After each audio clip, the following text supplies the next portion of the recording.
Assalamualaikum warahmatullahi wabarakatuh. Waalaikumsalam warahmatullahi wabarakatuh. Bagaimana kabar teman semua? Alhamdulillah, Luar biasa. Allahu Akbar. Masya Allah, mantap. Sore kali ini kita akan membuka diskusi tentang Palang Merah Indonesia. Sebelum itu kita perkenalkan sama teman-teman yang ada di sana ya kan. Perkenalkan, nama saya Meisha Adelia, NIM 0306193163. Nah, di sini saya tidak sendiri, ada teman 3 orang lagi. Kami berjumlah 4 orang. Selanjutnya teman saya yang bernama Saya Sudirman Siregar dengan NIM 0306191137. Saya Dedi Kurniawan dengan NIM 0306193168. Saya Lestari Desti Ramadhani NIM 0306192130. Nah, di sini kami dari mahasiswa PGMI 4 semester 7 UIN Sumatera Utara. Di sini kami melakukan diskusi kecil yang membahas tentang Gerakan Palang Merah Dan bulan Sabit internasional. Kami membuka diskusi 10 pertanyaan yang masing-masing dari kami akan memberikan pertanyaan serta jawabannya. Nah, pada diskusi kali ini merupakan salah satu dari mata kuliah Palang Merah Indonesia di UIN Sumatera Utara yang dosen pengampunya yaitu Bapak Dr. Usiono MA.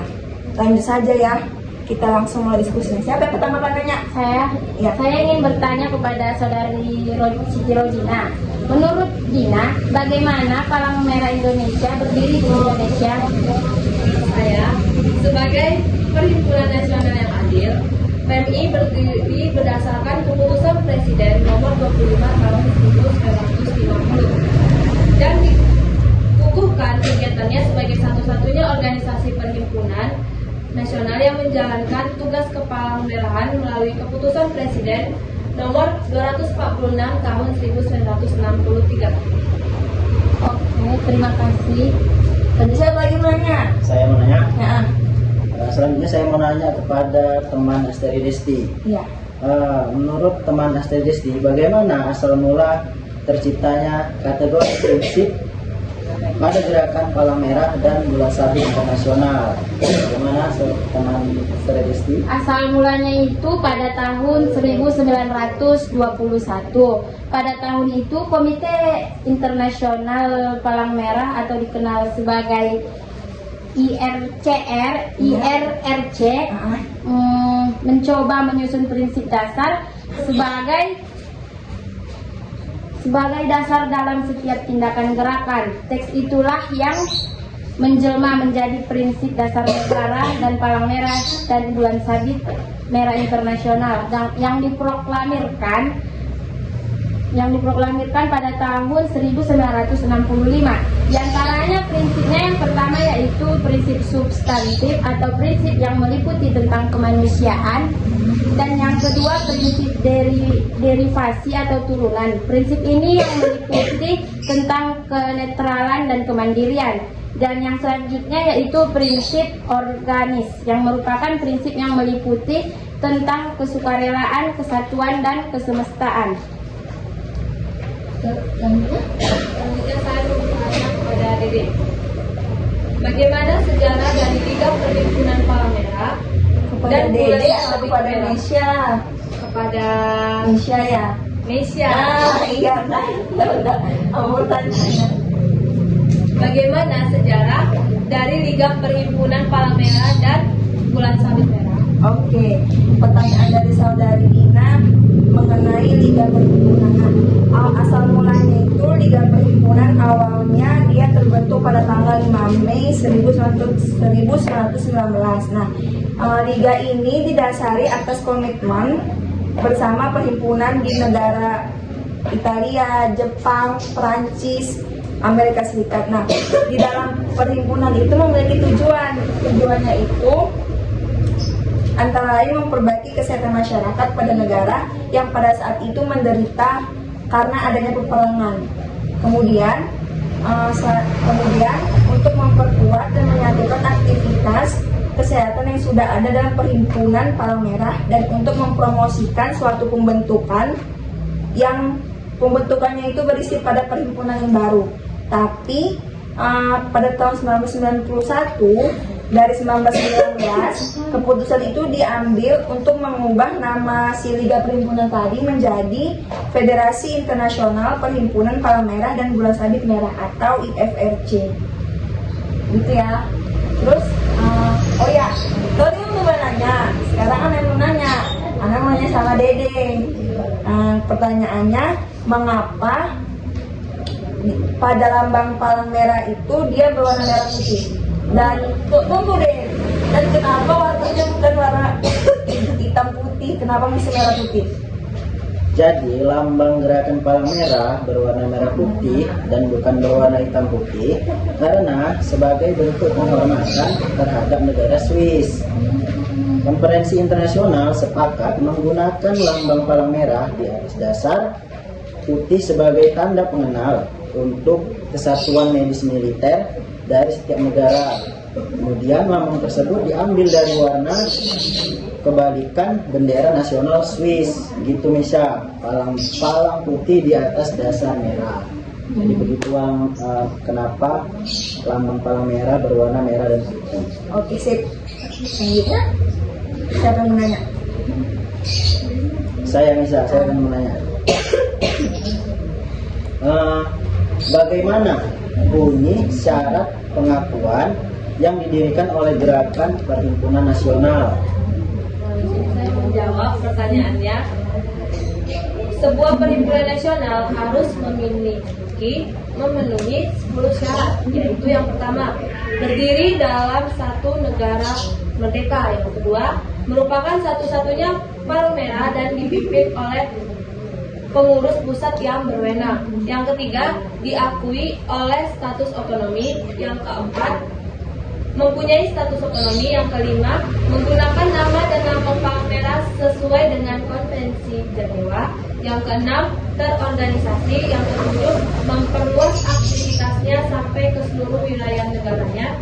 Yang kedelapan, menerima anggota-anggota sukarela tanpa membedakan jenis kelamin, tingkatan agama atau pandangan politik. Yang kesembilan, taat pada anggaran dasar yang berlaku. Dan yang terakhir, menghormati prinsip-prinsip dasar negara dan menjalankan prinsip tersebut. Insya Allah. Terus, Habis itu aku mau nanya juga. tadi udah jawab, nanya lagi. Ya, aku nanya ke Eti. Iya. Ya kan? Mengapa lambang PMI mempunyai kelompok bunga? Kelopak Iya, kelompok bunga. Jadi lambang PMI itu memiliki kelopak bunga melati, yaitu merupakan bunga identitas negara Indonesia. Sedangkan lengkungan 5 kelopak bunga itu melambangkan 5 dasar Pancasila. Jadi begitu ya, Din. Oke. Sekarang giliran saya mau bertanya. Pertanyaannya sama Dede lagi, Dede yang jawab. Tadi kan tentang warna merah putih, hitam putih. Sekarang tentang kenapa palang merah itu, mengapa gerakan palang merah harus memiliki lambang? Ya. Nah, jadi gerakan palang merah itu harus mempunyai lambang karena dari lambang itu ada fungsinya. Ada fungsi dari lambang pada gerakan palang merah. Ada yang pertama itu sebagai pengenal. Lambang digunakan pada masa damai atau pada masa tidak terjadi konflik, perang, atau pada saat tidak terjadi bencana. Gunanya adalah sebagai tanda pengenal. Dalam hal ini, lambang menjadi identitas bahwa seseorang adalah anggota gerakan, satgas, personel Perhimpunan Nasional, ICRC, dan IFRC. Kemudian, lambang sebagai tanda perlindungan digunakan ketika konflik, perang, atau saat bencana terjadi. Fungsinya adalah untuk memberitahukan bahwa seseorang adalah anggota gerakan dan menjadi personel medis militer, sehingga harus dilindungi. Tanda perlindungan juga digunakan untuk menandai fasilitas medis militer. Terima kasih, Bang. Ya, Nisa. Selanjutnya siapa lagi? Selanjutnya Aku Mei ingin bertanya kepada Mesya. Ah. Menurut Mesya, bagaimana bentuk-bentuk kategori yang termasuk penyalahgunaan lambang PNI itu sendiri? Ada berupa macam bentuk dan penyalahgunaannya. Apa aja itu, Mei? Oh gitu. Oke. Lambang pada suatu eksistensi ya, ataupun Allah apalah itu mengenai tentang lambang yang tidak digunakan secara benar, ada beberapa macam bentuk penyalahgunaannya, yaitu yang pertama ada peniruan, penggunaan yang tidak tepat, dan juga pelanggaran berat. Nah, penjelasan mengenai penggunaan itu beridentik pada penggunaan tanda-tanda yang mirip dengan lambang Palmera, namun sebenarnya dia itu bukanlah lambang gerakan tersebut. Yang kedua, penggunaan yang tidak tepat, yaitu penggunaan lambang Palmera atau bulan sabit merah oleh kelompok atau perorangan, terutama untuk tujuan yang komersial. Yang terakhir itu pelanggaran yang berat.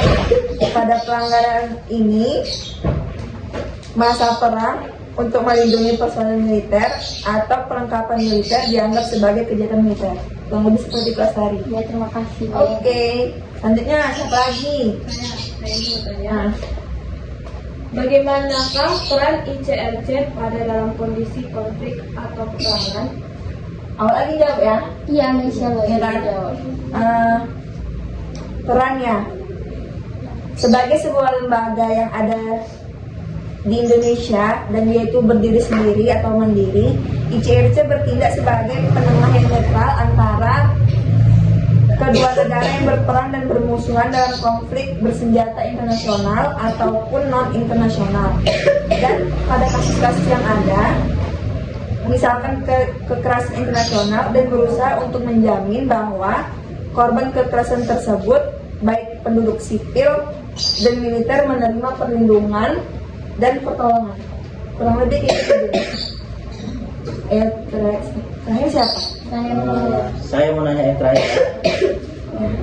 Mengapa Perhimpunan Indonesia dianggap sebagai organisasi pergerakan nasional yang bersifat radikal? Oh, jadi Perhimpunan Nasional Indonesia dianggap sebagai organisasi pergerakan nasional yang radikal itu karena organisasi ini terfiliasi dengan Indis Partis yang merupakan organisasi radikal karena menginginkan Indonesia lepas dari Belanda. Jadi seperti itu. Oh gitu. Berarti di antara pertanyaan tadi ada yang saya simpulkan. Siapa yang bisa simpulkan? Bang Dede ya? Ya. Oke, singkatnya aja Bang. Nah, jadi dari pembicaraan kita pada hari ini, kita tadi telah membicarakan seputar lambang, prinsip, daripada gerakan Palmera, dan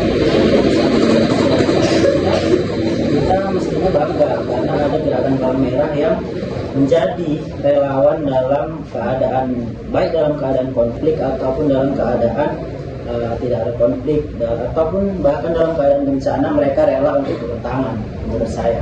Oke, demikianlah hasil diskusi yang telah kami laksanakan pada sore hari ini. Lebih dan kurang kami mohon maaf. Kami akhiri. Assalamualaikum warahmatullahi wabarakatuh. Waalaikumsalam warahmatullahi wabarakatuh.